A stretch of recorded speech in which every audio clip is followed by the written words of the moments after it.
a foreign widow with nothing, became the great-grandmother of the greatest king in Israel's history. Let me tell you how this impossible story happened. Hey everyone, welcome back to the channel. Today I want to tell you about one of the most beautiful love stories in the Bible. It's the story of Ruth, but this isn't just a romance. It's a story about loyalty, faith, and how God can turn your worst season into your greatest blessing. Let me start by setting the scene. There was a famine in Israel.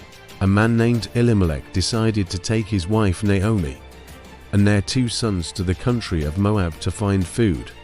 Now, this was a big deal because Moabites and Israelites didn't get along. They had a complicated history, but desperate times called for desperate measures. So this family moved to Moab. While they were there, Elimelech died. Naomi was now a widow in a foreign land with 2 sons. Her sons grew up and married Moabite women. One was named Orpah, the other was named Ruth. For about 10 years, they all lived together as a family, but then tragedy struck again. Both of Naomi's sons died. Can you imagine that? Naomi had lost her husband and both her sons. She was left with nothing but 2 foreign daughters-in-law. No money, no security, no future. In that culture, women depended on men for survival. Without a husband or sons, Naomi had no way to provide for herself. She heard that the famine in Israel had ended, so she decided to go back home. She told her daughters-in-law to stay in Moab, where they could remarry and have a future. Orpah agreed and said goodbye with tears, but Ruth refused to leave, and what she said next became one of the most beautiful declarations of loyalty ever recorded. She told Naomi, "Don't ask me to leave you or to stop following you. Where you go, I will go. Where you stay, I will stay. Your people will be my people, and your God will be my God. Where you die, I will die, and there I will be buried." Think about what Ruth was giving up. She was leaving her homeland, her family, her culture, everything familiar. She was choosing to go with a bitter old woman to a foreign country where she would be an outsider. She had no guarantee of food, shelter, or a future. She was choosing loyalty over comfort, faith over security. So Ruth and Naomi traveled back to Bethlehem together. When they arrived, the whole town was talking about them. People remembered Naomi, but were shocked at how much she had changed. Naomi told them, "Don't call me Naomi anymore. Call me Mara," which means bitter. "I went away full, but the Lord has brought me back empty." She was broken, grieving, and saw no hope for her future. But Ruth wasn't going to sit around, feeling sorry for herself. She needed to find a way to provide for both of them. In Israelite law, there was a provision for the poor. Farmers had to leave the edges of their fields unharvested, so poor people could gather leftover grain.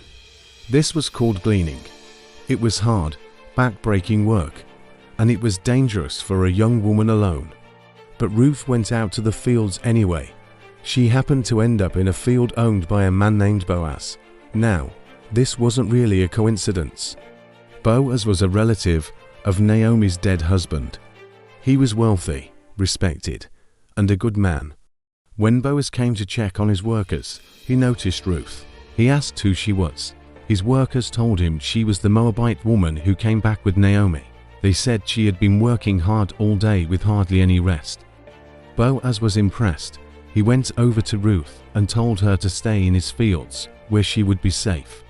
He instructed his workers to protect her and even let her drink from their water. She fell to the ground and asked why he was being so good to her, a foreigner. Boaz told her he had heard about everything she had done for Naomi, how she left her homeland to care for her mother-in-law. He said, "May the Lord repay you for what you have done. May you be richly rewarded by the Lord, the God of Israel, under whose wings you have come to take refuge." From that day on, Boaz showed Ruth special favor. He made sure she had plenty of grain to gather. He invited her to eat with his workers. He told his men to deliberately leave extra grain for her. Ruth went home that evening with an enormous amount of barley. Naomi was shocked and asked where she had been working. When Ruth told her it was Boaz's field, Naomi's eyes lit up. She explained that Boaz was one of their family redeemers. In Israelite law, a family redeemer had the right and responsibility to take care of widows in the family. They could marry the widow to give her security and continue the family line.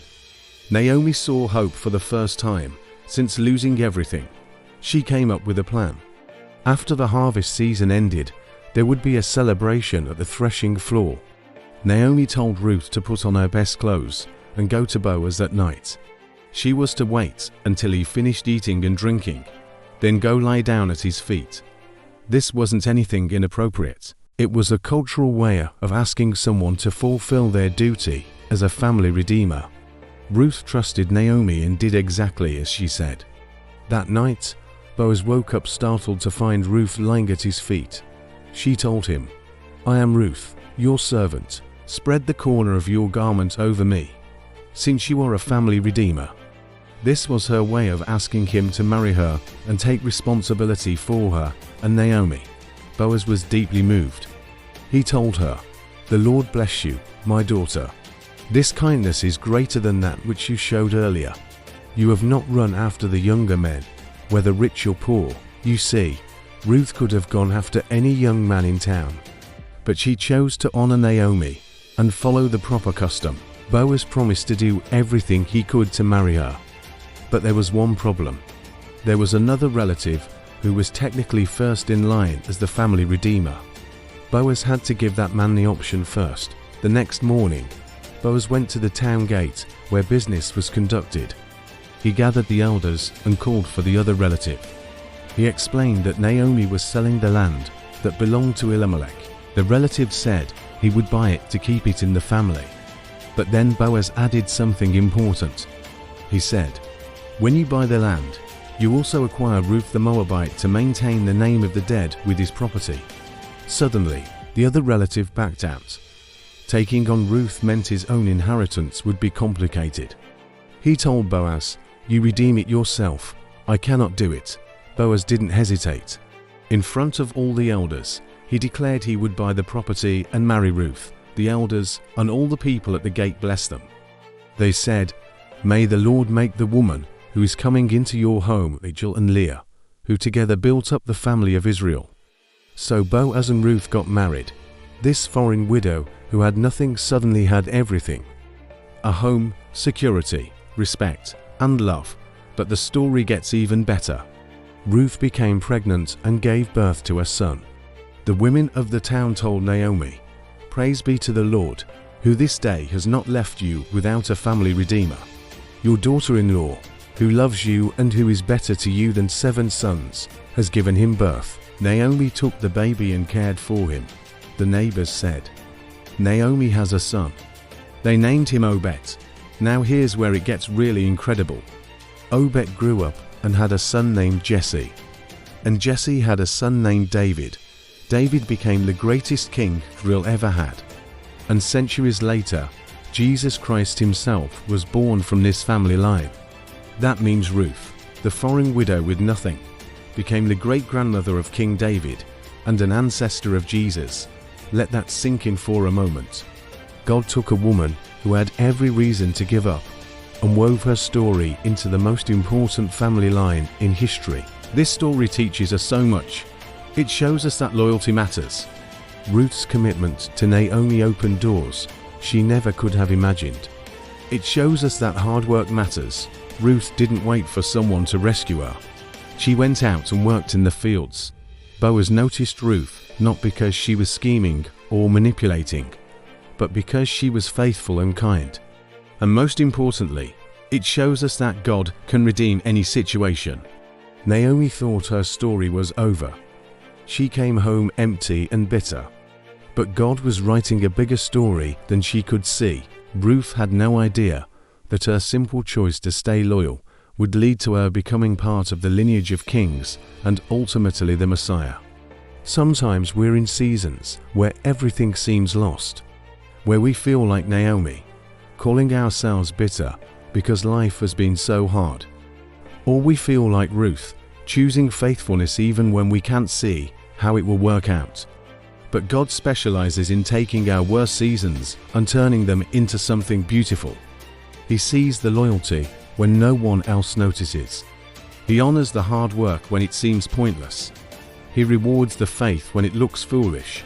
From widow to queen, from emptiness to fullness, from grief to joy. That's what God does.